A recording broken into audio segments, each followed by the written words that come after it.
Here we have a pre-owned 2015 Toyota RAV4. Now this one comes in the XLE trim level in super white. And then we have what I believe is called the latte cloth interior. And the powertrain on this RAV4 consists of a 2.5 liter naturally aspirated 4-cylinder engine. That's mated to a 6-speed automatic transmission.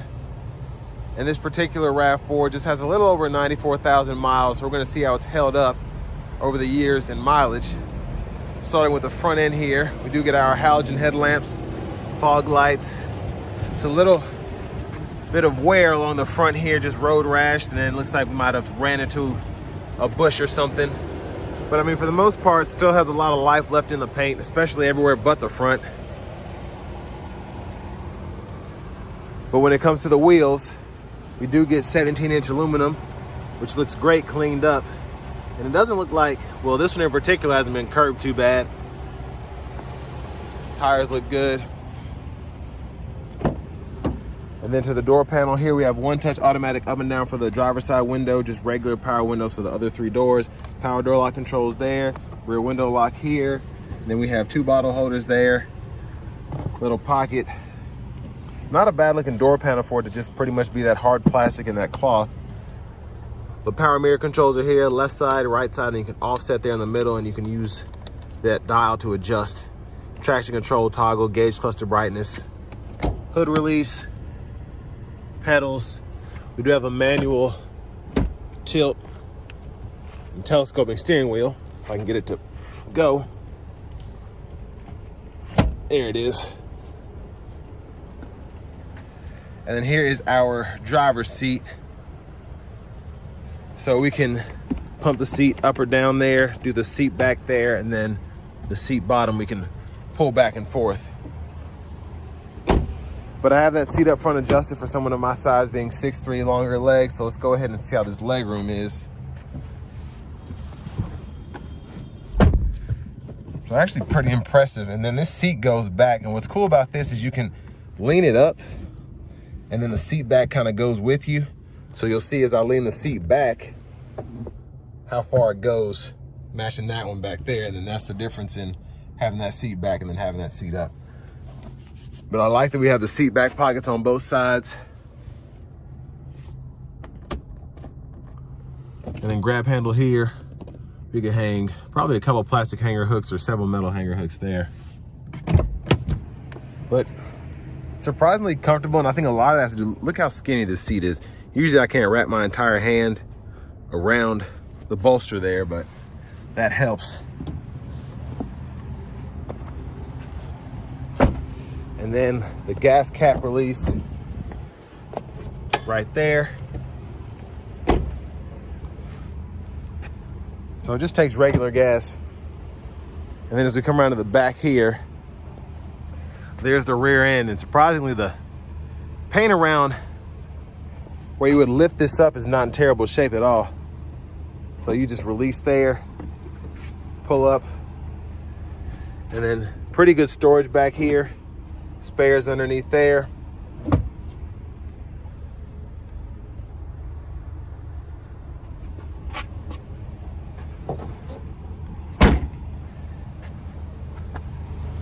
And there's a look underneath the vehicle, the exhaust.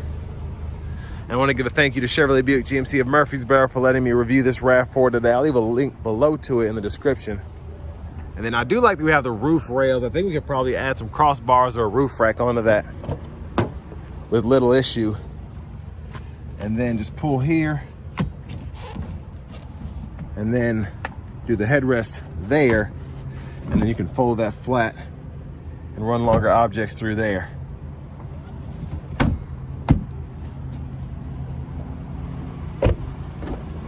And then to the front passenger seat, we just have a manual seat back and seat bottom. We can't pump the seat up or down, but no big deal.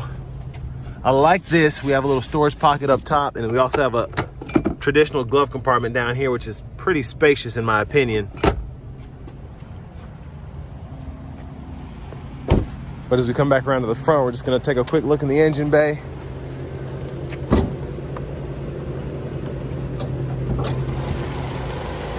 And there's that 2.5 liter naturally aspirated 4-cylinder.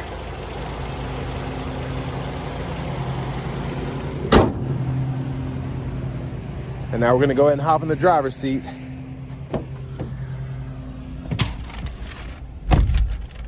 So we do have a vinyl wrap steering wheel here. A little wear on the top there. Started to fade, but not terrible. Again, this does have 94,000 miles. There's a horn there.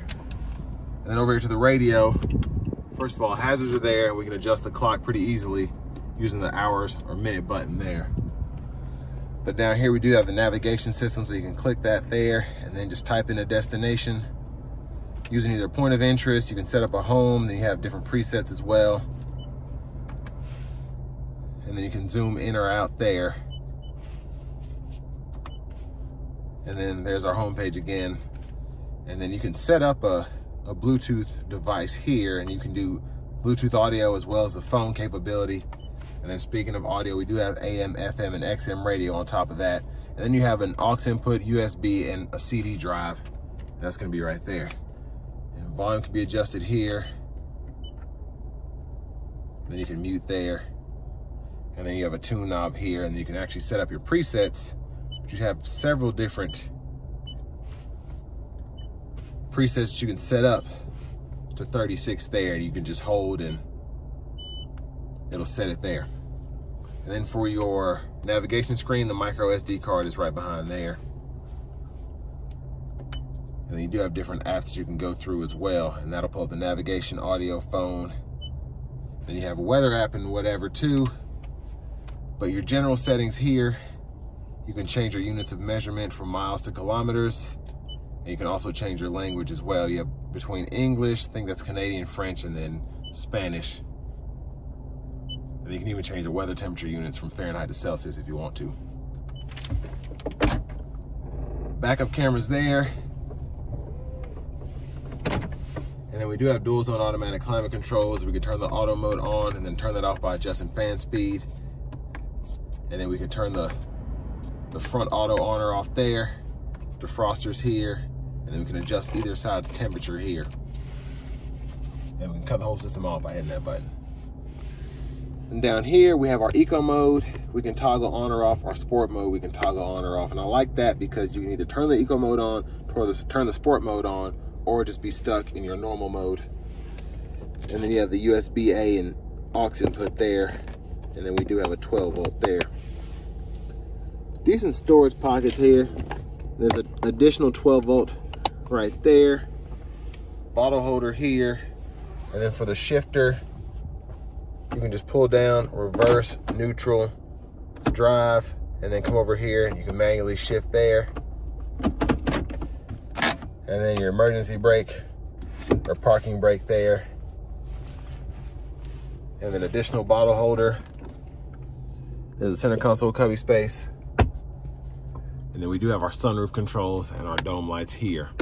So we'll open that up. You can tilt or slide the roof, but I always like to just slide it back so you can see the one-touch functionality there. So that's how far it goes. And then you hit it a second time, it'll go all the way back. So pretty cool there. Then you can one-touch shut it.